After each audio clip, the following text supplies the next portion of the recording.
Hi ನಮಸ್ಕಾರ ಸ್ನೇಹಿತರೆ, ಹೇಗಿದ್ದೀರಾ ಎಲ್ಲರೂ? Welcome back to my channel. ನೋಡಿ, ಈ ಪುಸ್ತಕದ ಹೆಸರು ಮೂಢನಂಬಿಕೆಗಳನ್ನು ಕೈ ಬಿಡಬೇಡಿ ಅಂತ. ಇದನ್ನು ಬರೆದಿರೋವಂಥ ಕವಿಗಳು KR ಕೃಷ್ಣಮೂರ್ತಿ ಅವರು. ಇದರಲ್ಲಿ ತುಂಬ ಚೆನ್ನಾಗಿ ಅವರು ಎಲ್ಲದ್ರ ಬಗ್ಗೆನೂ ನಮ್ಮದು ಹಳೆಯ ಸಂಪ್ರದಾಯ ಏನೇನಿದೆ ಅದ್ರ ಬಗ್ಗೆ ಎಲ್ಲ ಪ್ರತಿಯೊಂದ್ರ ಬಗ್ಗೆನೂ ಚೆನ್ನಾಗಿ ಬರೆದಿದ್ದಾರೆ ಈ ಪುಸ್ತಕದಲ್ಲಿ.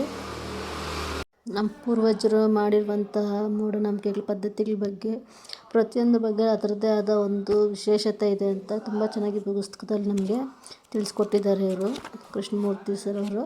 ನೋಡೋಣ ಬನ್ನಿ ಇದರಲ್ಲಿ ಏನಿದೆ ಅಂತ. ನಾವು ಮನೆ ಮುಂದೆ ಸಾರಿಸಿ ಗುಡಿಸಿ ನಾವು ರಂಗೋಲಿ ಹಾಕೋದ್ರ ಉದ್ದೇಶ ಏನಂತ ನೋಡೋಣ ಬನ್ನಿ.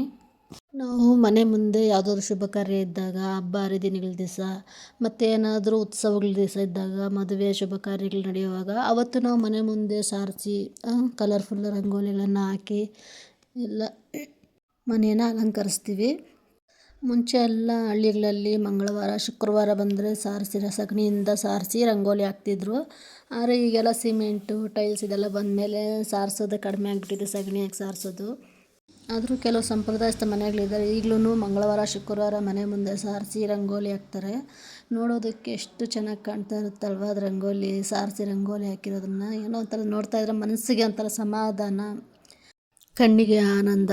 ಎಲ್ಲ ಶುಭ ಕಾರ್ಯಗಳಲ್ಲಿ ಏನಕ್ಕಪ್ಪ ಸಾರಿಸಿ ಗುಡಿಸಿ ರಂಗೋಲಿ ಹಾಕಿ ಕಲರೆಲ್ಲ ಹಚ್ತಿದ್ರು ಅಂದರೆ, ಮನೆಗೆ ಬರುವಂಥ ನೆಂಟರು ಸಂಬಂಧಿಕರು ಎಲ್ಲರೂ ಬಂದ ತಕ್ಷಣ ಅವ್ರಿಗೆ ಅದು ವೆಲ್ಕಮ್ ಥರ ಇರ್ತಿತ್ತು ಆ ರಂಗೋಲಿ ಎಲ್ಲ. ಆ ಕಲರ್ಫುಲ್ ರಂಗೋಲಿ ನೋಡಿದ ತಕ್ಷಣ ಸಂಬಂಧಿಕರಿಗೆ ಬಂದಿರೋ ನೆಂಟರು ಗೆಸ್ಟ್ಸ್ಗೆಲ್ಲನೂ ಏನೋ ಒಂಥರ ಸಮಾಧಾನ, ಅವ್ರಿಗೆ ಮನಸ್ಸಿಗೆ ನೆಮ್ಮದಿ ಅನ್ನಿಸ್ತಿತ್ತು ಆ ರಂಗೋಲಿ ನೋಡಿದ ತಕ್ಷಣ.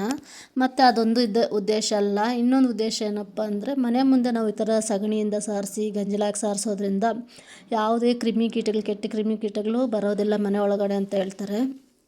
ನಾವು ಮನೆ ಅಂಗಳನ ನೀರು ಸ್ವಲ್ಪ ಗಂಜಲ ಚಿಮ್ಮಿಸ್ಬಿಟ್ಟು ಸಗಣಿ ಹಾಕಿ ಸಾರಿಸೋದ್ರಿಂದ, ಸಗಣಿ ಹಾಕಿ ಸಾರಿಸಿ ರಂಗೋಲಿ ಇಟ್ಟು ಅಲಂಕರಿಸಿದ್ದಾದರೆ ನಮ್ಮ ಮನೆ ಮುಖ್ಯ ದ್ವಾರ ತುಂಬ ಚೆನ್ನಾಗಿ ಕಾಣಿಸ್ತಾ ಇರುತ್ತೆ.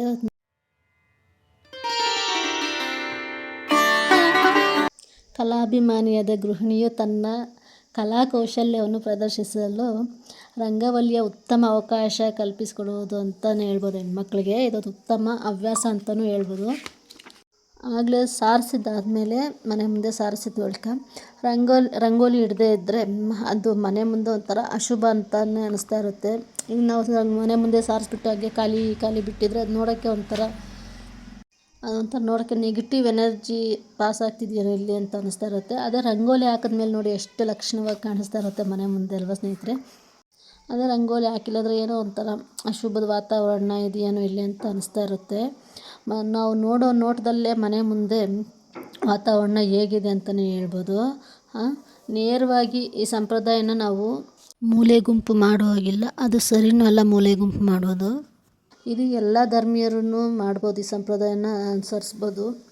ಬರೀ ಹಿಂದೂಗಳು ಅಂತ ಏನಲ್ಲ, ಪ್ರತಿಯೊಬ್ಬರು ಮನೆ ಮುಂದೆ ಸಾರಿಸಿ ಗುಡಿಸಿ ರಂಗೋಲಿ ಹಾಕೋದ್ರಿಂದ ತುಂಬ ಒಳ್ಳೆಯದು ಅಂತಲೇ ಹೇಳ್ಬೋದು.